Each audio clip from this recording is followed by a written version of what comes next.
Raketa që ka Khorramshahr që ka tani, që është raketa më e madhe që ka Irani, ka një payload 2000 kg.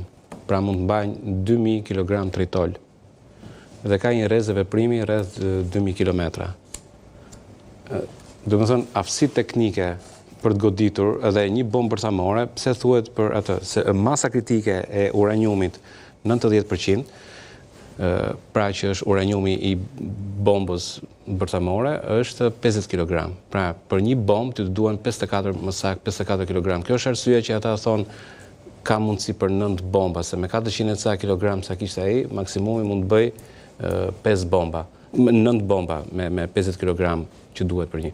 Kështu që aftësia për të goditur teknike në momentin që ti realizon bombën, me ato raketa që ka, që janë hipersonike, ato raketa që ka, që godasin me një shpejtësi, do të thënë 2.4 km/s e tjerë, që janë, ato janë raketa balistike ndërkombëtare që tani me ato rrezë që kanë është e ngjashme me ato që ka dhe Rusia. Pra kapacitetet për të lançuar me raketë e ka. Pyetja është, a do shkojë te bomba bërthamore? Uraniumi në natyrë është 0.1% kur ti e gërmon. Pra, dhe duhet ta marrësh nga 0.1%, ta çosh në 3% ose në 5%. E ka të nevojshme për procesin tjetër për reaktorin bërthamor. Po mbi 5% i vetmi përdorim, kur ti shkon mbi 20%, 30%, i vetmi përdorim është bomba bërthamore. Dhe duke qenë se nuk bëhet brenda ditës, po duhen vite, investimet e është e qartë që ky është një proces, ai është duke shkuar drejt bombës bërthamore. Pyetja është kur ka për të arritur. Dhe problemi është që në 2018, kur ti ke humbur mundësinë për ta inspektuar, këto janë llafe të 2018-s. Pra, ne dim që ai ka pasur 400 kg, 60% të pasuruar. Po ne nuk e dim se çka ka bërë në 2018 deri në 2025, në 7 vjet. Kështu që gjithë ky bisedimi jo e bën, jo se bën, ai po shkon drejt asaj, është më se evidente. Një uranium po prapo sepse ai do provën, pa ai do provën e qartë. Ai thotë për shembull, njëna provat për shembull që thonë ata është, a ka një dokument që ky ka dhënë okay, sepse thonë ekziston një fatva kundër bombës bërthamore. Domethënë, a ekziston një dokument për këtë program që ne do bëjmë bombën? Domethënë, pse do kërkosh, si thash, gjurmët kur ke ujkun përpara syve? Ti ke çuar 60% pasurim uraniumi, që nuk shërben për asnjë shërbim civil, përveç një bombe, dhe normalisht këtë e ke bërë prej shumë vitesh, tregon që ti je serioz në atë program. Dhe jo vetëm kaq, ti ke vazhduar në krau tjetër me raketat balistike për të pasur mjetin për ta lançuar. Endre, mos ndoshta pasja një bombe bërthamore i bën shtetet më të përgjegjshme? Jo. Për shembull edhe Korea e Veriut e ka një bombë bërthamore. Po Korea e Veriut ndryshon. Edhe Korea e Veriut. Pse ndryshon? Edhe Kina, edhe Rusia, edhe vendet perëndimore. Ndryshon sepse ka e para punës ata nisën nga real politika. Pra, real politika e po themi e Putinit e bën atë që sot mos përdori bombë bërthamore në Ukrainë, pavarësisht se nuk po i ecën mirë fushata aty. E njëjta gjë edhe Kina që nuk kërcënon bombën me bombë bërthamore. Edhe Korea e Veriut e di limitet e veta, bën llogaritë e veta brenda një politike që ata e mendojnë çfarë mund të kapë mos. Problemi i Iranit është që është një regjim terrorist. Ne nuk e dim historinë, domethënë shqiptarët nuk e dinë historinë e Iranit. A e dini që Irani në luftën me Irakut krijoi trupat Basij? E di që janë trupat Basij? Trupat Basij ishin kalamaj 12 vjeç, që i vishin me rroba të bardha, i jepnin një çelës në qafë dhe thoshe ju ka dhënë Ayatollahu dhe me këtë do shkonin parajs, dhe i nisnin përpara irakenëve për të pastruar fushat e minuara. Ke dëshmi të oficerëve iraken që thoshin ishim në llogore dhe qëllonim ata dhe qanin ushtarët e mi, se ushtarët e mi ishin 18-19 vjeç dhe ata që ishin përballë ishin pak vite më të vegjël, ishin fëmijë. Dhe detyroheshin të rrihnin ushtarët që qëllonin ata. Domethënë, e kuptoni çfarë regjimi është? I mori oficerët e vet, pilotët e vet që kishte në atëre në 79-ën i burgosi, sepse nuk ishin dakord me regjimin, i nxori Naburgu për të shpëtuar valës së parë në luftën me Iranin dhe sa i nxori Naburgu, sa e stabilizuan konfliktin me Irakun, i pushkatoi. Nuk ka asnjë normë morale, është i pari që ka futur konceptin e përdorimit të fëmijëve të vegjël në akte vetvrasje. Përgjithsisht arabët nuk e kanë pasur këtë. Kjo fëmijëve të vegjël është akoma jo, arabët nuk e kanë pasur për ta përdorur në luftë fëmijët e vegjël. Nuk e kanë pasur arabët. Nuk e kanë përdorur në konflikt as me Izraelin kur kanë pasur në 48-ën, historia një. Dhe po flasim për këtë, nuk po flasim 1500, po flasim për 1980-ën. Dhe jo vetëm kaq. Ky financimin që ka bërë në drejtim të Hamasit dhe ka bërë pikërisht në drejtim të terrorit, sepse do që atë zonë ta mbajnë në konflikt. Dhe këtu bie në kundërshtim me Arabinë Saudite, e cila nuk do, sepse e di Arabia Saudite, siç e dinë gjithë, një shtet bërthamor nuk zhduket. Dhe në momentin e fundit kur shtyp atë butonin, do e vuaj dhe Arabia Saudite atë shi bërthamor, do e vuaj dhe Jordania, do e vuajnë gjithë vendet e rajonit. Për këtë arsye, gjithë vendet që janë aty arabe duan që të ketë një zgjidhje paqësore me dy shtete. Dhe akordet e Abrams po shkonin në drejtim. Dhe ishte Irani që ndikoi në drejtimin e po themi prishjes së akordeve Abrams. Dhe ajo që unë shikoj problematike që do të thoja për pjesën e propagandës, nëse lejon të them diçka. Unë kam vënë një gjë të frikshme në Shqipëri, që është ndarja e komunitetit musliman. Në çfarë sensi? Në një sens që një pjesë e komunitetit musliman është me Arabinë Saudite, e cila kërkon një zgjidhje paqësore, dhe një pjesë tjetër është me Iranin, që kërkon zhdukjen e Izraelit. Domethënë, shikoni çfarë ka bërë me politikën e vet Irani. Komiteti musliman shqiptar është suni, nuk ka lidhje me shiat edhe me Persin. Ka lidhje përgjithsisht suni dhe shumë veta janë të lidhur me Arabinë Saudite apo edhe me Turqinë. Por propaganda e vazhdueshme që ka bërë Irani, që unë jam i vetmi, unë jam ai që do i zgjidh hallet, unë ai që do e zhduk Izraelin. Dhe jo vetëm kaq. Po gjithë ato pamje që shikoni ju, civilët ju thoni është një lloj propagande. Kush e financon atë propagandë? Kush shihet pas propagandës? Irani bashkë me Rusinë. Dhe ajo që ndodh. Ato operojnë në Shqipëri? Po patjetër, jo vetëm në Shqipëri, por në gjithë botën. Propaganda bëhet e tipit të tillë. Si është struktura e kësaj propagande? Propaganda bëhet nëpërmjet influencerëve, nëpërmjet farmboteve. Ka farmbote në Kinë, në Tajland, në Filipine. Në duke folur për Shqipërinë. Po pra, për Shqipërinë, ai e targeton. Shqipërinë targeton shqipfolësit. Për shembull, 30.000 bote që janë me artificial intelligence targetojnë Shqipërinë dhe fillojnë të flasin. Dhe tani kur ke artificial intelligence ti kujton se je duke bërë debat me një person normal, je duke bërë debat me një celular të lidhur në një rrjet të madh diku në Tajland. Dhe kjo nuk është vetëm për Shqipërinë, kjo është për gjithë botën. Në Evropë, 80% e informacionit gjenerohet nga persona të lidhur ngushtë me Rusinë apo në një farë mënyre të lidhur ngushtë me interesat e Rusisë. 80% e informacionit në internet që qarkullon në Evropë është e tillë. Dhe çfarë ndodh kjo? Çfarë bën kjo punë? Kjo radikalizon njerëzit. I radikalizon. Ti për shembull shikon, ato lajmet që shikon ti aty janë vetëm lajme, fëmijë të vrarë, ky bëri këtë, ky bëri këtë, ky bëri këtë. Dhe normalisht pa me një fëmijë të vrarë dhe pa me një fëmijë, jo, nuk po them se nxjerrin lajm. Duhet kuptuar rreziku. Lajmet okay se do qarkullojnë, por duhet kuptuar rreziku i radikalizimit. Do ishte duke ndodhur kjo. Aty nuk ka raketa apo ka buqeta me lule. Prit. Për shembull, lajmi që parë që se Izraeli nuk i let hajnë bukë. Izraeli, mirë, e marrë vesh raportin ndërkombëtar, hyn dhe i të pjesës e lojës, se një pjesë atyre janë dhe të blerë. Por, e kam fjalën këtu, në këto raste, njeri normal është mirë që të ruaj logjikën e vetë. Zutafani, kujt i besojmë atëherë? Po prit për ta mbaroj këtë punën logjikës së vet. Nuk thash atë. Nuk thash atë. Thash tjetër gjë, më dëgjove me mendje që thash. Thash që kur ndodh lajmi për shembull, i ka kaq muaj pa bukë pa tjetër. Një njeri nuk jeton dot më shumë se një muaj pa bukë. Ata 2 milion njerëz janë ushqyer ndërkohë. Kanë marrë ujë ndërkohë. Nga ka ardhur kjo bukë dhe ky ujë? Nga kanë ardhur. Kuptohet që në këtë rast lajmi që ky i ka lënë pa bukë pa ujë nuk është i vërtet. Po, mund të ketë pengesa ose mungesa në furnizime, por nuk i ka lënë njëri, sepse nuk mund të jetojë njëri 2 vjet pa bukë.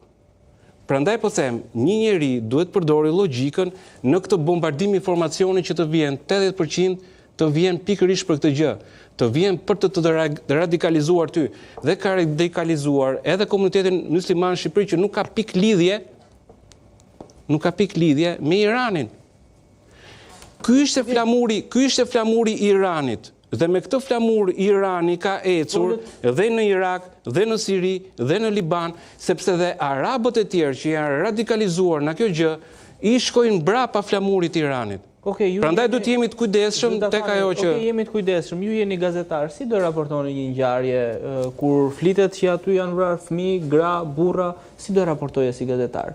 Jo vetëm ajo, por që vriten duke pritur për ushqim. Po pra, ka një ngjarje për shkak, ishte një ngjarje para ca ditë. Pyetja është ndryshe, jo ishte një ngjarje. Si do raportoje? Po pra, sepse e para punës, nëse ti raporton një gjë të tillë, duhet të sigurohesh që ajo ngjarje që raportohet është e vërtetë. Për shembull, në raste konkret, sepse ato që ishin burime zyrtare ti the që ato janë të blera, janë të manipuluara. Që ngjarja ka ndodhur, edhe që ndodhet që janë vrarë. Ti tani duhet kapësh, ti si gazetar duhet marrësh vesh kush i goditi, si erdhi pasojat e tjera. Për këtë gjë, ti duke qenë këtu në Shqipëri, ti këtë nuk e bën dot. Po sigurisht. Dhe çfarë bën ti në këtë mënyrë? Në këtë mënyrë ti raporton diçka siç e merr blog dhe raporton patjetër, dhe ato media. Për shembull, një rast tipik i medias. Një rast tipik se i ka dalë kundra edhe organizatat e kombeve të bashkuara. Një rast tipik i medias ishte gabim, ishte rasti i bombardimit të një goditjes me raketa të një hoteli që raportoi edhe CNN-i, tha janë 700 vrarë etj. Dhe pastaj kombeve të bashkuara, ka gabim. Prit mos ndërprit. Jo, ka gabim organizata e kombeve të bashkuara. Sapo të tregova një rast disinformacioni. U godit një raket e Palestinit Islamic Jihad në vend që të godisë ndërtim të Izraelit, u kthye, bile u kap me kamera, goditi parkimin e një hoteli një spitali në atje. Prit. Mund janë të vështira, nuk është ta mbaroj.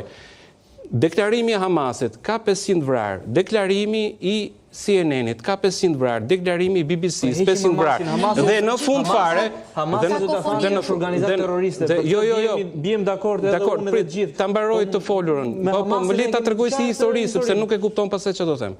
Në atë moment kur që të gjitha thanë janë 500 vrarë, dolën pamjet filmike që kishin qelluar jo raketat e Izraelit, po ishte Palestini Islamic Jihad, i dështoi një raketë dhe goditi dhe kishte goditur parkimin, kishte djegur 2 makina. Dhe nuk kishte as 500 vrarë as të tjerë. Tani, kush u kujtua, kush u kujtua të raportonte, bravo. Dhe kur themi për raportimet nga Palestina bën nga Ministria e Shëndetit. Ministria e Shëndetit është Hamasi. Në rripin e Gazës nuk ka Ministri Shëndeti ndërkombëtare.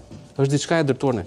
Dhe kuptohet që ai në kuadër të luftës që bën, që është dhe luftë po themi psikologjike për kundërshtarën, edhe për këtyre kundërshtarën, edhe për këtyre opinionin publik kundër, nxjerr pamje fëmijësh, bën lajme saime të tjera, të rreme etj.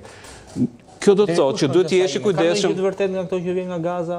Po patjetër që ka të vërtet sepse po zhvillohet luftë. Por e kam fjalën që ne duhet të jemi të kujdesshëm në atë që raportojmë dhe ndonjëherë dhe në atë që dëgjojmë të përdorim logjikën tonë me aq sa është e mundur për të kuptuar thelbin e asaj lufte aty. Për shembull, rasti tjetër kur ishte u folën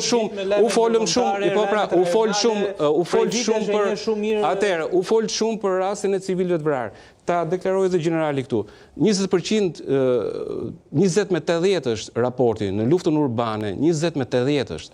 Vriten më shumë civil se sa vriten luftëtar. Dhe kupton, po jo pra ashtu është lufta tani, unë nuk e kam qef luftën, nuk do të dëshiroja kurrë që thësh. Po nuk po e normalizoj unë, nuk jam duke luftuar. E kam fjalën që kur thuhet ose kur raportohet që u vran e u bën e tjerë, mundohet të gjendet sa janë vrarë civil, sa janë vrarë ushtar, a ka një tejkalim të kësaj norme. Për shembull, nëse do ishin vrarë 99% civil dhe 1% vetëm, atëherë ti do thoje që Izraeli, për shembull, është duke tejkaluar atë të vetën, sepse për çdo një luftëtar vret 99. Por nëse raporti aty është i ngjashëm me çdo vend në botë, tregon që është një luftë urbane, siç po e zhvillon në çdo ushtri në çdo vend. Përfshirë dhe amerikanët në Ramallah. Mund të thuhet që janë vrarë njerëz që presin për ushqim me tasa të drejtuar nga njerëzit që u japin ushqim, në cilën luftë? Si mund ta justifikojmë këtë? Nuk po justifikon njeri. Më kupton dhe njerë që tash. Nuk po justifikon njeri vrasjen. Po them, duhet jemi të kujdesshëm në raportim, sepse por radikalizojmë njerëzit. Tu tani, për shembull, asnjëri nuk flet si do jetë paqja, si do arrit aty që t'jenë dy shtete, këtu diskutohet vetëm pse nuk merr një raket bërthamor Iranit t'ja hedhë Izraelit. E kuptoni ku ka vajtur publiku i gjerë poshtë? Po tani kjo s'ka lidhje se... Jo, ka lidhje, sepse është një propagandë që bëhet ditë për ditë. Zoti Softa, po. Shiko, qytetarët shqiptarë duan dhe presin nga ne, por ne ku jemi? Nga ky konflikt, sa ne jemi të rrezikuar? Për shembull, më shkruajnë që parë pata prap një mesazh që thotë, po mirë ne rrezikohemi nga kjo luftë se mirë luftë këtu, luftë atje. Problemi është ne shqiptarët për shkak të kërcënimeve që vijnë për shkak të opozitës iraniane. Kur dëgjojnë këto zhurmë të avionëve, çfarë janë këto avionët, mos po na ulin avionët. Pra, është një lloj shqetësimi që publiku ka nevojë t'i japë një përgjigje. Dhe meqense ju ngritet që parë një pyetje, që a mund të kemi rrezik nga goditja që mund të ketë me atë bombën e famshme në atë malin dhe çfarë reaksioni mund të ketë dhe pasojat që mund të kenë qoftë dhe vendet po rreth? Atë përgjigjja për atë është kjo, që vetëm në centralet atomike apo bërthamore ka reaksion të kontrolluar dhe në raste të tjera kur ka bomba është një reaksion i pa kontrolluar. Pra nuk ka rrezik për sa i përket shpërndarjes apo shpërtimeve, por është një ndotje reaktive, një ndotje që do të jetë në një zonë të lokalizuar dhe nuk do të ketë probleme dhe për rajonin, dhe aq më tepër për ne që jemi kaq larg. Për sa i përket shqetësimit që kanë qytetarët, a mund të jemi ne të rrezikuar? Është thënë edhe në atë që thotë në atë vit që do të godas me një raketë Shqipërinë e tjerë. Nuk probabiliteti për ta goditur Shqipërinë me një raketë është 0. Jo pse ne nuk përfshihemi në rrezën e tyre, por sepse ata duhet kalojnë në disa territore. Pra ajo raketa nuk është siç kalon nëpërmjet Iranit, me Izraelin, por do kalosh në disa territore që janë të NATO-s. Pra do kalosh nëpërmjet Turqisë, do kalosh nëpërmjet Greqisë, do kalosh nëpërmjet Bullgarisë apo do kalosh nëpërmjet Maqedonisë. Aq më tepër që janë antar i NATO-s. Pra në këtë pikë mundësia për të goditur me raketa territorin shqiptar është pothuajse 0. Çfarë rrezikesh mund të kemi? Rrezike nga ai që thujemi luftë asimetrike. Luftë sepse ato janë investitori më i madh sot për terrorizmin në botë. Pra mund të kemi goditje që mund lidhet nëpërmjet akteve terroriste, mund të vinë nëpërmjet formave të tjera që mund të kenë persona brenda territorit apo që mund të fusen në territorit për të krijuar akte terroriste apo sabotive. Ky mesazh që unë thash, që është publikuar sot, që ka thënë që ne jemi të interesuar për shkak të opozitës, sepse kjo lloj opozitë ka ndihmuar edhe për sa i përket shitjes informacionit dhe ndaljes së informacionit për projektet e zhvillimit të armëve bërthamore. Kjo mund të jetë një lloj rreziku dhe kur ne përmendëm që parë presidenti Republikës, unë pres që presidenti Republikës sigurisht mbledhej Këshillin e Sigurisë Kombëtare. Është verë tani. Mbledhjet e sigurisë kombëtare kanë ndodhur gjithandej apo jo? Po. Dhe pse është e rëndësishme të mbledhim Këshillin e Sigurisë? Sepse jemi në një situatë lufte. Pra, lufta mund të jetë dhe pa kontrolluar. Vërtet është midis Iranit dhe Irakut, mund të ndërhyjë Shtetet Bashkuara, mund të përfshihen dhe vende të tjera në atë rajon, por luftat ngaherë mund të jenë pa parashikuara dhe patjetër që dhe ne na prek. Na prek në elemente sigurisë kombëtare, pa çkosa na prek në elemente sigurisë kombëtare, kur ti bëjmë ultimatum Iranit ne që për armët bërthamore, forcojnë një kapacitet e brendshme, sepse nuk mund të shkojmë vetëm me vënë qytetarin gjumi dhe themi ne jemi të mbrojtur nga NATO. A jemi në të mbrojtur? Në kohë që jetojmë është në diskutim. Ne po shikojmë që gjithë vendet që janë qoftë anëtarë të NATO, janë duke u armatosur. Kanë teknologji shumë të avancuar, kanë buxhete lufte shumë të avancuara, sesa ne prap i bëjnë thirrje qytetarëve, jo çantat e emergjencës, jo përgatitja edhe informacion më shumë për qytetarët, lidhur për rreziqet dhe a kemi vendstrehime, a kemi rezerva ushqimore, a kemi spitale, sepse lufta nuk mund të jetë pra që kosa ne themi. Tani do ta kemi edhe ushtrinë të zënë sepse do shuaj zjarret, domethënë në terren. Zjarret në herë pas here po marrim nga Greqia dhe nga Italia apo jo? Ti nuk po shumë do zjarret, nga herë je i dobët edhe përballë zjarreve. Ne nuk shuajmë do zjarre, do të ndezim zjarrin e luftës, është shpak. Prandaj duhet jemi realist lidhur me ato që themi radiografia e gjendjes dhe përmirësimi i saj. Mund të kemi drone, por nuk kemi supra për ta shuar zjarrin. Ne po themi të blejmë helikopter, ne po themi të blejmë drone, ne po themi të kemi tank kapacitet. Dhe ndërkohë po themi që ai ke burimet njerëzore. Një pjesë e qytetarëve shqiptarë po vjen mosha e vjetër, po dominon më shumë në territor shqiptar, një pjesë kanë ikur. Problemet ke krimi organizuar dhe situatën e brendshme nga herë e kemi të komplikuar dhe me probleme. Dhe duhet të kemi kujt japim çiften thua për dal për automatikun ose do prodhojmë armë. Një herë ishte për ta kthyer Shqipërinë në vend prodhues kur ishte virusin për ne do bëhet ajo. Të prodhonin këtu fabrika për prodhimin e atyre vaksinë. Jo, ishte për çështjen e armëve, pra. Jo, në fillim ishte shaqësia për prodhimin e armëve, ajo. Sipas problemeve ndërkombëtare. Për shembull, problemi i parë ishte virusi, hajde të prodhojmë antiviruset. Prodhosh një fabrikë që u la. Tani bëjmë samite. Tani themi të prodhojmë armë apo jo? Shqipëria do bëjë madje Albania për prodhimin e armëve dhe do jemi edhe eksportues të prodhimit të armëve. Kohë që thash, ne nuk kemi bunker, nuk kemi vendstrehime, nuk kemi një alarm, nëse ndodh një situatë kush njofton popullsinë. Pra gjitha këto janë masa të cilët sigurisht takon presidentit, që ti mbledhë këto Këshillin e Sigurisë dhe trajtoj pikërisht këto probleme që janë shumë serioze për tu trajtuar. General, ju besoj se ekspertizën këtë çështje keni. Unë mendoj që vend për panik nuk ka, por strukturat shtetërore kryesisht në nivel qendror e lokal duhet realisht të vlerësojnë situatën dhe në bazë të strategjisë sigurisë kombëtare dhe të elementëve të riskut, të skenarëve të mundshëm që janë marrë në konsiderat përpara se të miratorë strategjisë sigurisë kombëtare dhe ajo ushtarake, ka ardhur momenti do të kishte ardhur, do të ishte mbledh. Këshilli i Sigurisë Kombëtare në drejtimin e presidentit ai dhe komandanti i përgjithshëm i forcave armatosura për të diskutuar realisht dhe kush janë kapacitetet, kush janë mundësitë.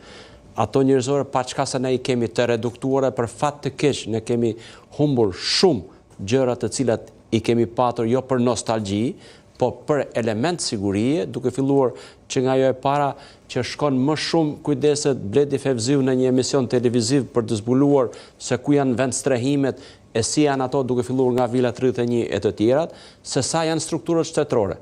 Në këtë lloj lufte, sapo filloi lufta Rusi-Ukrainë, Gjermania dhe Shteti ju kthy realisht kush janë strehimet dhe a janë ato nga dishmëri dhe çfarë po bëhet realisht dhe çfarë ne duhet bëjmë. Ne kemi shpallur pika turistike. Në këto kushte, ne përveç turizmit që është një aset për të vlerësuar, përpara të gjithave për mua prevalon siguria.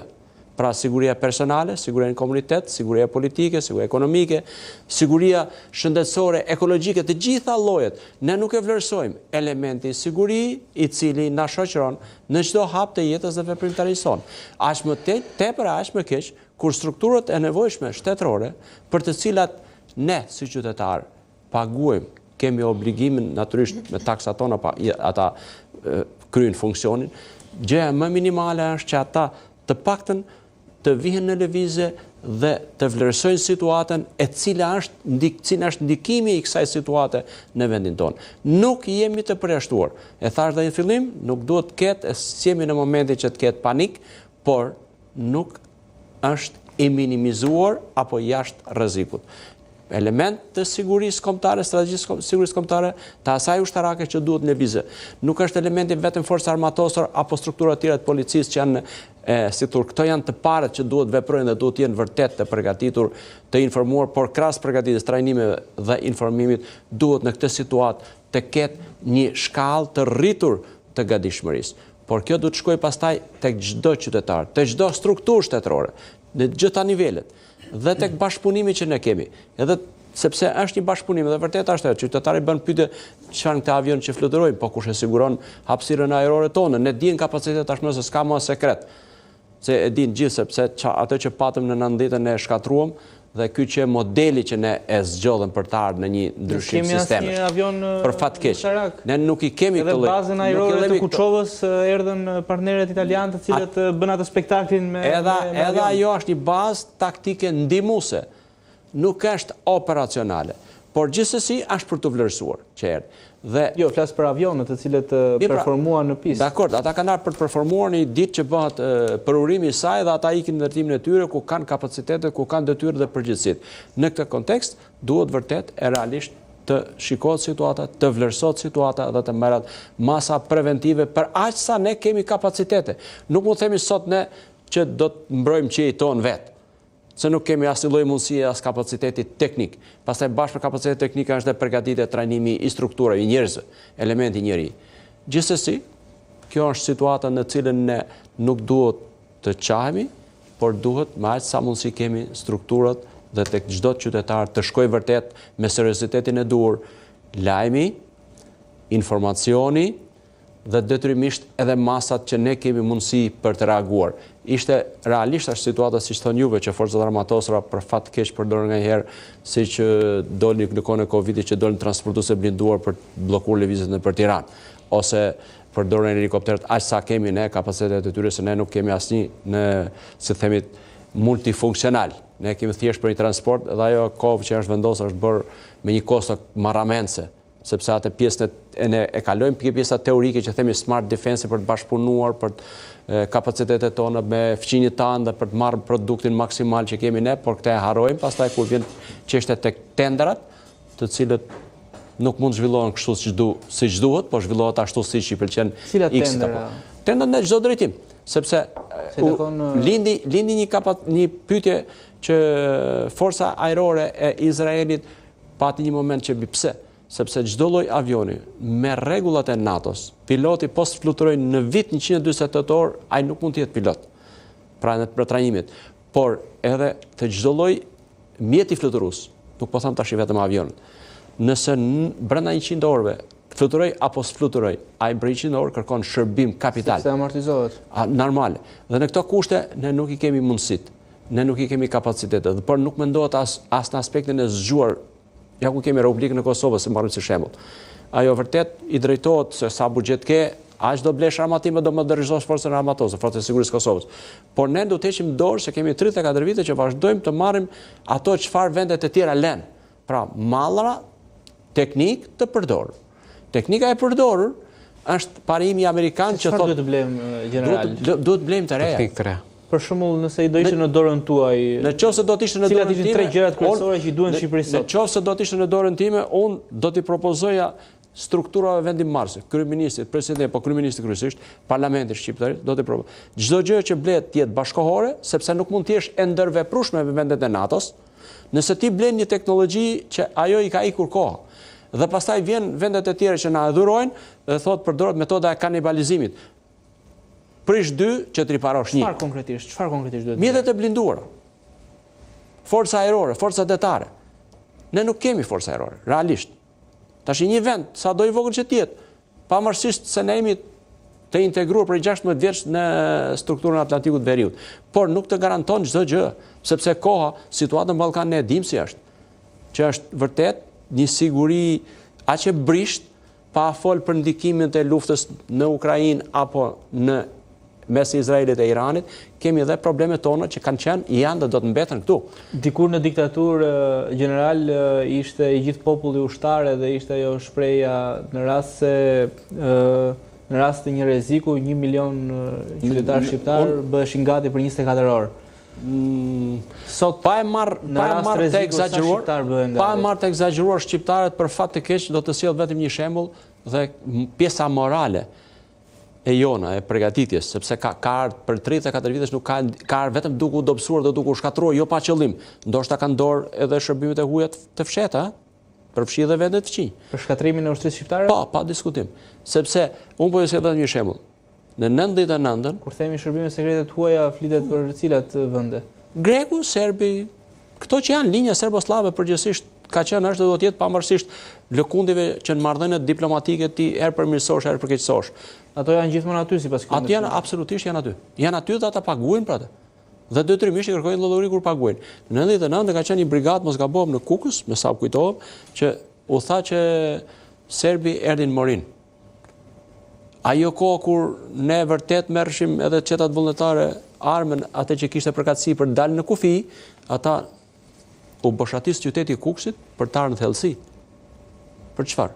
Pra kjo është vetëm me një që përhapi një dashakeq apo kështu i shkoi informacioni, pa e verifikuar, pa e kryqëzuar me marrë pakën nga 2 burime të ndryshme, dhe ai doli deklaroi në radio dhe efekti që e marr amends. Panik i jashtëzakonshëm. U boshatis qyteti i Kukësit në thellësi, jo në front, që s'kishte realisht asnjë lloj kërcënimi.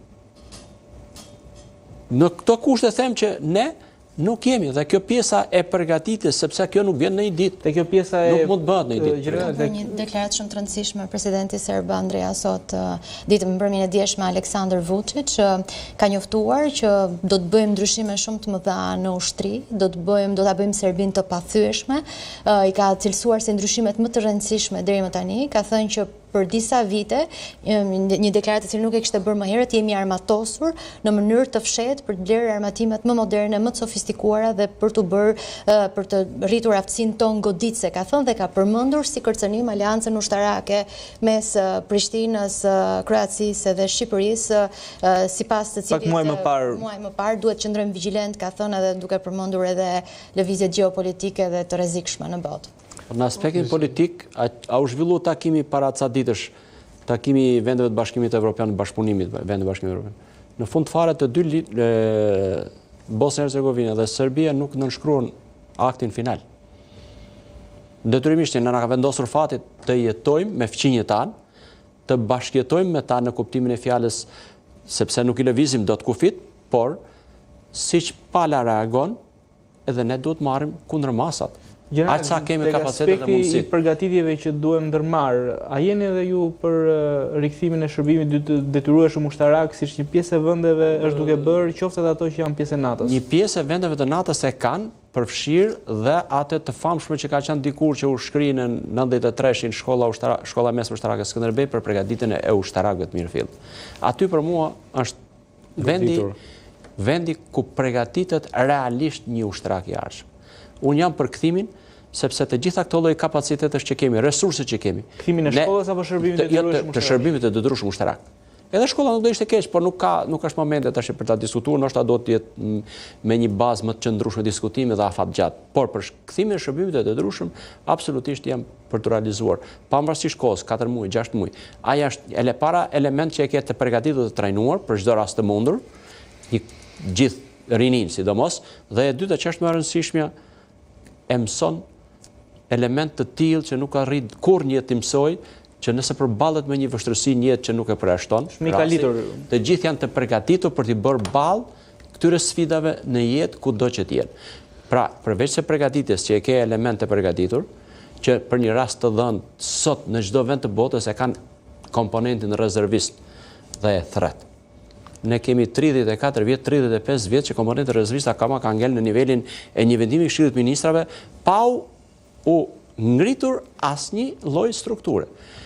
E vetme strukturën, nëse politika ndryshon brenda ditës nga marrëdhëniet e fqinjësisë së mirë, shkon në marrëdhënie të tendosura, ndoshta edhe në incidente, ndoshta edhe në konflikte, brenda 24 orëve, strukturat ushtarake dhe të gjitha strukturat e tjera që janë të rëndësishme për ekzistencën e një shteti nuk mund të rrezohen e të ngrihen brenda natës. Pra duan kohë, dhe aty politika duhet mendoj mirë përpara se të shkrijë një strukturë ushtarake, duhet të mendoj mirë. Se sot kemi pilotin ushtarak, ne do marrim nesër avion. Asnjë shtet s'ta merr përsipër për ta përgatitur, se ka një kosto të madhe e para, një kosto marramense dhe e dyta përjashtuar turkut që gjysmë për gjysmë. Po përpiqemi një strukturë që e kemi patur model, po përpiqemi tash që të ngrejmë me mbështetjen e amerikanëve, që të ngrejmë kapacitetet për trajnimin e pilotit. Këto janë elementet të cilat ne i shkatruam me duart tona nga njerëzit jo largpamës, por unë e kam bindje të sigurt edhe nga ndikimet e shërbimeve të huaja që veprojnë. Fakte për këtë që veprojnë. Unë nuk kam fakte kam që sot. Fakte për shembull do të cilë sot po të shohësh në Tiranë, mënyra në unison e realizimit të protestave që vinë zinxhir në Ballkan, të lidhura me njëra tjetër. Dhe të ndikimit politik dhe të agravimit të situatave her pas here në Shqipëri. Protesta kemi në... Të gjitha këto, kjo ka patur protesta, janë adresuar, të gjitha janë të linjat e para, unë do ta merr edhe atë pjesës se jam politikan, por jashtë këtij vendi nuk kam jetuar, unë do thosha edhe nëse ti ngre një strukturë parlamenti, që është kryesorja, se jemi republikë parlamentare, dhe strukturës parlamentare i shkon një ligj i porositur për të miratuar, një projekt ligj i porositur për të miratuar, atëherë çfarë veprimi e roli ka parlamenti i Shqipërisë këtu, me njerëzit që ne kemi besuar e kemi zgjedhur? Nuk e diun se kush qëndron prapa dedës që është biznesmen. Për shembull, që çon një ligj të porositur. Tani, mbase ke rasti, për shembull, mbase e ka fjalën se ne nuk e ashtu, domethënë, po ti ke rastin e lëshimit të bazave detare. Domethënë ti ke rasti që po i studion SPAK-u tani, janë me akuza, ke baza në Sarand, ke atë në Shëngjin, ke poshtë, pra Durrës, bazat detare ti në mënyrë ti i ke shkatruar dhe ja ke dhënë privatet në mënyrë edhe të paligjshme. Ti ke pasur rastin e Sazanit, a dini të bukurën e rastit Sazanit, për ta duhet ta nxjerrë presidenti na plani hapjes. Plani vendosës e përhapjes. Pra, plani hapjes që është presidenti i Republikës në bazë të një propozimi që vjen nga shefi i shtetit të përgjithshëm etj. E bën këtë veprim. Për ishun e Sazanit u bë po themi propozimi dhe qëndroi në truezën e parlamentit e presidentit deri në momentin pas zgjedhjes së Trumpit. Domethënë pothuajse një vit ngeli aty, në momentin që Trump fitoi zgjedhjet në Amerikë, u firmos që Sazani të hiqej nga plani i hapjes të forcave ushtarake. Domethënë, kjo tregon një rast tipik të pastër korrupsioni, në të cilën ato që janë strategjike për Shqipërinë, presidenti firmosi. Po, tani ai presidenti ironikisht ka firmë edhe të bazat e tjera ushtarake, domethënë, në të cilët është SPAK-u ka hapur te baza Shëngjinit. Domethënë ka gisht tek to, kështu që sepse ka qenë dhe ka çështjen e presidentit të Republikës. Po.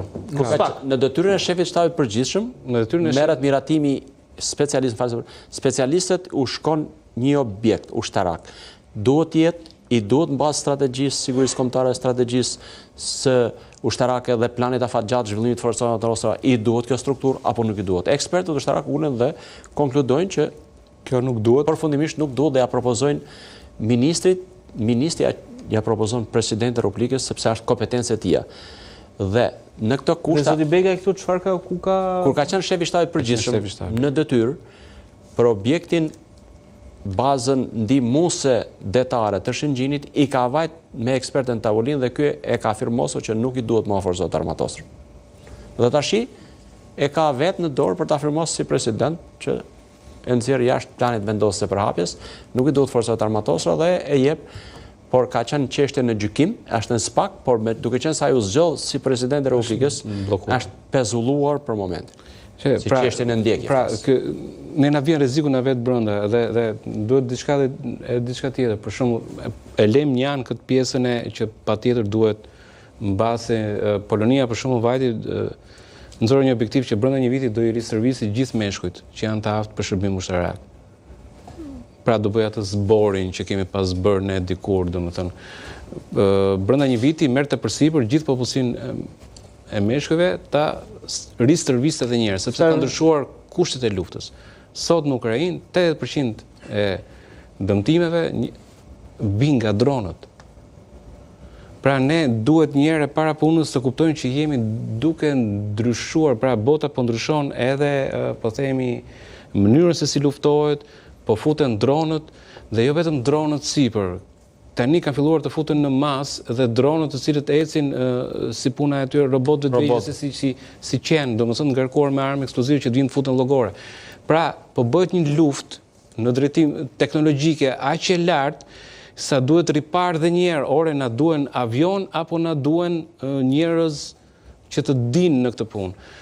E dyta punës që shikojmë është që shumë herë po përdoret goditja ndaj qendrave të banuara si pjesë e një skenari terrori, po e bën Rusia në Ukrainë. Dhe nuk po godet frontin me ato armë, me ato dronë dhe për raketa, po përgodet qytetin. Ashtu siç po e bën dhe Irani me Izraelin, pra shumica e goditjeve ndodhin në qendrat e banuara. Dhe kjo është pjesë e skemës përgjithshme për të thyer moralin, për të thyer vullnetin që ti të kundërshtosh. Tani në këtë pjesë ne duhet patjetër që të kemi mbrojtje kundërorë apo të paktën strehime ato të tjera, sepse po e shikojmë se kështu po zhvillohet lufta. Nuk është mirë të goditen civilët, po civilët janë duke u goditur. Dhe duke u goditur në ajri. Pra, gjithë këto mënyra se si po përdoret inteligjencë artificiale, po përdoret për shembull dronët Shahid, që edhe Ukraina gjysmë e dronëve Shahid për shembull, azhësohen nëpërmjet verbimit elektronik nga ana e Ukrainës. Pra, ka mjete që e devijojnë në objektivit. Pra, në gjithë të luftë teknologjike që përdoret artificial intelligence, ne duhet të adaptohemi që të shkojmë në ato drejtime dhe jo të rikthehemi, siç është rasti për shembull Italia do na japi një anije të madhe, e cila Italia vetë do e nxjerrë, do ta kishte nxjerrë për 2 vjet e nxjerrë në përdorim. Po nuk e di mbase duhet t'i shpjegojmë kryeministit shqiptar pse na duhet ajo anije, e cila ka 30 vjet që është ndet, normalisht tani duhet dekomisionohet. Për ta dekomisionuar janë kosto shumë të mëdha. Na e jepin ne, është anije e madhe e bukur, ato vetëm kosto të mirëmbajtjes dhe nuk ka funksion për ato që realisht na duhet në aspektin turistik, Jo, nuk është punë turistike, është ajo anija fatikisht që po sjell refugjatët në ne kishim mundësinë për aspektin e mbrojtjes, të sigurisë. Ne kishim mundësinë për forcat detare, vetëm Irani ka 1 nëndecë. Ne kishim 4 nëndece, nga ato që ngjenë në vitet 60 dhe të 4 dolën mbi ujë në 97-ën dhe u bën të papërdorshme, po jo jashtë përdorimit. Erdhi pala turke, i kërkoi, ju a marr, u a riparoj, 2 i mbaj unë, 2 në këmbim të shërbimeve që do t'u bëj unë, t'u a mbaj gjatë gjithë kohës në gatishmëri 2 Shqipëri. Sot kanë shkuar për hekur me kilogram, vetëm 1 është për muze. Për scrap. Siç vajtën dhe tanket që ju dhanë edhe tanket në 2000. Tanket që kishin plota e tankeve dhe topat që ishin, u sharruan dhe u dërguan për scrap. Është një biznesmen që ka bërë pallatin në Tiranë, besoj. E din se zot për mendemra. S'ke çfarë thua, të dhem po të dhem edhe në dymishin dhe ka qenë po të softa. Vjen mirë që u kthym ke problemet kombëtare, sepse është shumë e rëndësishme, as ju morëm me botën, u kthym tek vetja, sepse po analizuam veten, po rregullojmë shtëpinë tonë, s'kem për të rregulluar kurrë as fqin.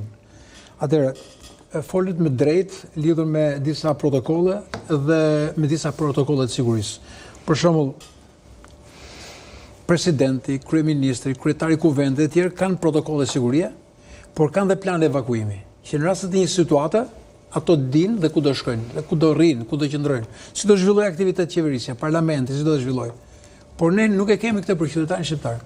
Për shembull, me bllojqe pallatesh, me zona ku janë, kush janë vendet e personave të cilët në një situatë themi nuk ka luftë, edhe urojmë që s'ka luftë, po blen 8 miliardë dollar Serbia avion nga Franca, apo jo? Për shembull në Astir, mendon si do ishte rrugdalja në Astir, në Astir nuk e gjen dot në Kopaqe, jo në Kolumbë. E di pse them vetëm një duhet të ngacmoj disa gjëra.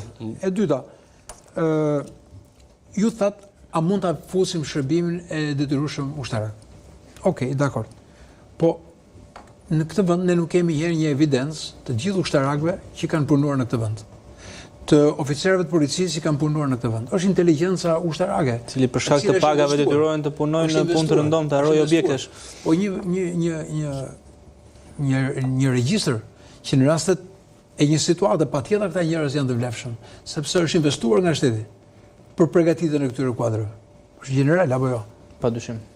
Janë kolonel, nën kolonel, njerëz ndryshëm që i kanë dhe për një pjesë janë dhe jashtë. Pra, këto evidenca duhet jenë. Dhe, kur themi që... Nuk mund të trajtohen si armatime të nxjerra nga përdorimi. Lufta është sa mirë po e diskutojmë. Lufta nuk po bëhet sot me ushtarë. Lufta po bëhet nëpërmjet droneve, nëpërmjet raketave, nëpërmjet strehimeve, goditet që i bën popullsisë e tjerë. Edhe nëpërmjet teknologjike. Edhe nëpërmjet teknologjisë. Që themi ne jemi sot në paqe, dhe kemi probleme sot nëpër spitale, për t'i dhënë ndihmë qytetarëve për problemet që kanë. Por në rast të një lufte çfarë do bësh? do themi pse flasin për luftën. Po meqense po armatoset gjithë bota, e çuditërisht po armatoset gjithë bota. Gjermania ka ndryshuar kushtetutën dhe sot po kthehet një nga vendet prodhuese dhe një nga vendet superfuqi që do të jetë për anën ushtarake. Po Franca po fshet pafundësisht dhe po kërkon të prodhojë linja 3 të avioneve luftarak. Vetë NATO, ekzistencën e saj e shet tek ai presioni që u vu përballë Trumpit, që shkoi do të rrisin buxhetin e luftës, dhe buxheti i luftës do të thotë që pafundësisht të ardhura që duhet i shkojnë ushtrisë, që duhet i shkojnë armatimit, që duhet i shkojnë teknologjive. Atëherë po ne ku jemi?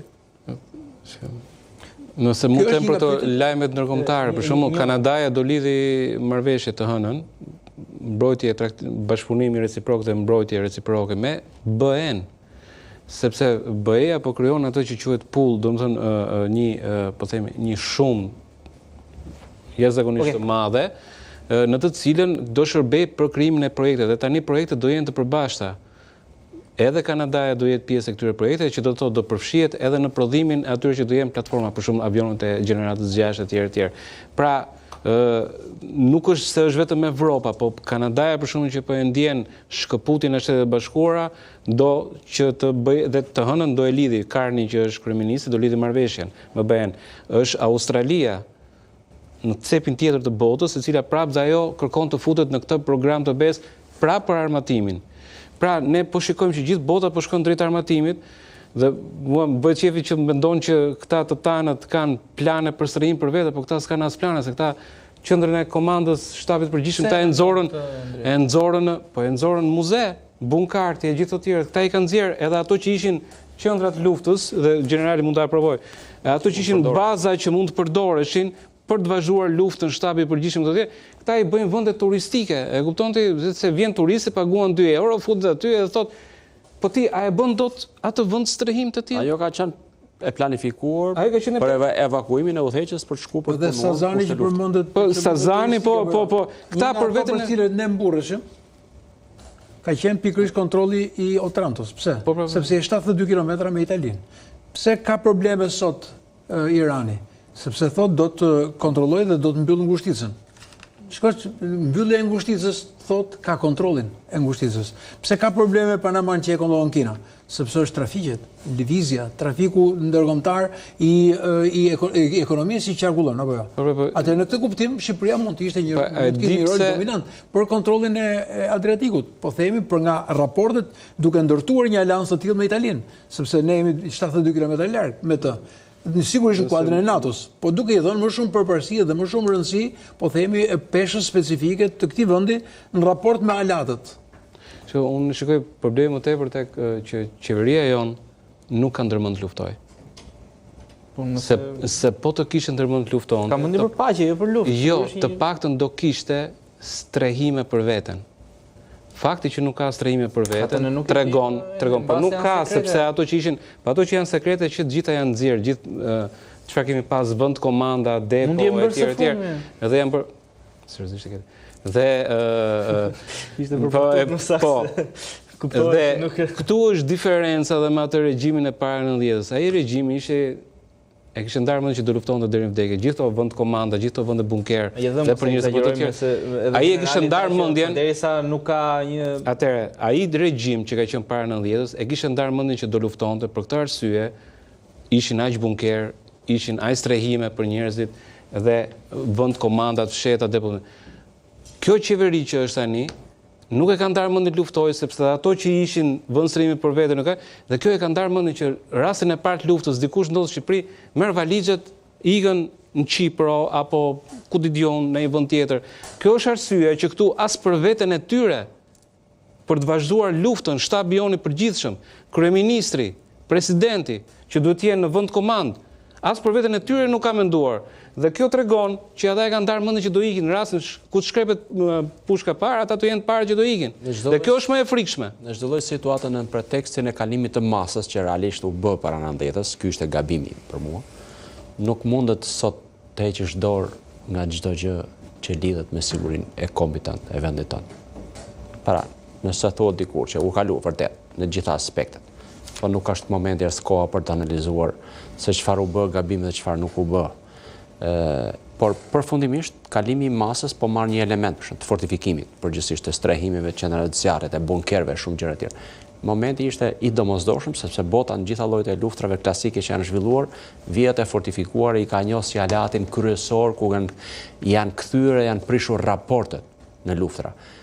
Por me kalimin e masës pastaj detyrimisht që do të kafshoj ekonominë dhe do fus në recension vendin ekonomik, kështu që nuk ka. Pra duhen bërë analizat me mendje të kthjellë, të ftohtë dhe të ditur se çfarë raporti duhet ndërtojmë ne me pjesën e sigurisë dhe të ekonomisë. Rosalba, disa nga çështjet më të nxehta të sigurisë në Ballkan, cilat janë, sepse ju, domethënë gjatë gjithë kohës në ditarin e Kosovës, ditarin ndërkombëtar, keni sjellë një sër dinamikash që ndodhen në këtë Ballkanin ton. Ka një ndërgjegjësim të shtuar, Andrea, siç po ndodhe, siç u tha, në të gjithë Europën, në të gjithë botën, edhe në Ballkanin Perëndimor, mbi nevojën për të qenë gati, për të bërë ballë çdo skenarit të mundshëm, për të fuqizuar ushtarakisht, për të qenë vigjilent dhe për të adresuar çdo sfidë të sigurisë. Kemi parë një garë armatimi, veçanërisht të Serbisë, e cila po nxiton të armatoset me ndihmën edhe të shteteve si Kina, Irani edhe Rusia, nga cilat kishte siguruar armë. Kemi parë Kosovën, e cila gjithashtu po përpiqet t'i shkoj pas këtij vrapi duke u armatosur, duke bler dron Bayraktar nga Turqia, duke bler raketa Javelin nga Shtetet e Bashkuara të Amerikës. Një ka përshtypjen e ka bler dhe disa i ka porositur se takon dronave Bayraktar nga Turqia. Ka një garë për të riformatuar ushtrit, për të qenë gati për t'i adresuar çdo sfidë. Sigurisht rreziku më i madh në rajonin tonë është rreziku që buron nga Serbia. Kemi parë vazhdimisht edhe në deklaratat nga historia, nga historiku dhe deklaratat vazhdimisht të presidentit Vučić, i cili vazhdon të jetë sfidues për Europën, ndërsa nga njëra anë ka pretendimet se do t'i bashkohet Bashkimit Evropian me njërën këmbësh në BE dhe me tjetrën është në Rusi, vazhdon të mbetet sfidues, retorika e tij, marrëdhënia e tij e ngushtë me Rusinë, kështu që kjo është një nga sfidat më të mëdha me të cilat përballet tani më rajoni. Rosalba, një tjetër pyetje që kam për ty është lidhur me rolin e Turqisë në atë që ne ishim duke diskutuar në temën e ditës sotme mes Izraelit dhe Iranit. Presidenti Erdogan praktikisht duket se është në favor të fitores Iranit. Pra kërkon një fitore të Iranit në gjithë këtë diskutim që është duke u bërë, qoftë në rrafshin diplomatik, qoftë edhe atë ushtarak. Ndaj ministrit Netanyahu.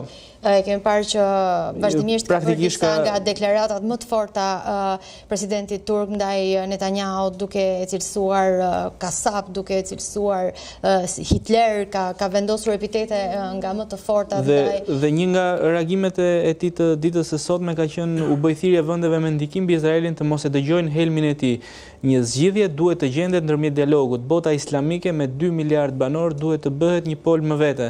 Ne jemi në prag të një epoke të re ku bota islamike do të luajë një rol më të madh. Duket praktikisht një thirrje për bashkim ajo e presidentit turk Erdogan. Në fakt kemi parë përpjekje të tij për të ndërmjetësuar në konflikt. Ka pritur gjatë ditës së sotme me ministrin e jashtëm iranian për të diskutuar për diplomaci. Ka bërë një deklaratë fortë kundër Izraelit, duke thënë që Izraeli ka minuar qëllimisht bisedimet e paqes, pasi është shteti i cili nuk e do paqen, duke presupozuar që kanë qenë pranë një akordi sa i përket marrëveshjes për programin bërthamor, por Izraeli e ka minuar duke sulmuar pikërisht në momentin që do të arrijë marrëveshja, sepse sipas tij Izraeli është i vetmi vend që nuk e do paqen në rajon. Ka bërë thirrje që të ndalet lufta, ka bërë deklarata të forta në fakt Erdogan, e kemi parë vazhdimisht të impenjuar dhe të angazhuar sa i përket këtij konflikti dhe besoj që do të vazhdojë. E kemi parë edhe më herët që përpiqej të ndërmjetësonte Erdogan jo vetëm këtë konflikt, por edhe të tjera, po sigurisht që roli i Turqisë do të jetë aktiv edhe në këtë rast, duke konsideruar, siç thash, marrëdhënien që ka me Izraelin, por është e komplikuar edhe marrëdhënia që ka Erdogan edhe Turqia me Iranin, sepse nuk mund të themi që janë dakord plotësisht në çdo gjë edhe e mbështet për çdo gjë, sepse e dim që në konfliktin sirian kanë mbështetur palë të kundërta, apo edhe për çështje të ndryshme rajonale mbështesin pole të kundërta, por në këtë rast mund të themi se Erdogan është i pozicionuar në favor të Iranit. Zoti Thani, bota islame, jemi në prag një epoke të re, thot zoti Erdogan, ku bota islame do luajë një rol më të madh. Çfarë kërkon të arrijë presidenti turk? Po, ëndra e Erdoganit është ëndra otomaniste, këtë e dim gjithë, domethënë, dhe nuk do të harruar që perandoria otomane kishte kalifin e fundit, që ishte sultani. Isha ai i cili drejtonte shpirtërisht edhe po themi fetarisht gjithë ata që ishin besimtarët musliman. Kështu që duke ecur në atë drejtim, edhe Erdogan mundohet që të marrë atë rol që dikur ka pasur perandoria otomane, edhe si në drejtuese fetare dhe shpirtërore për gjithë muslimanët e botës.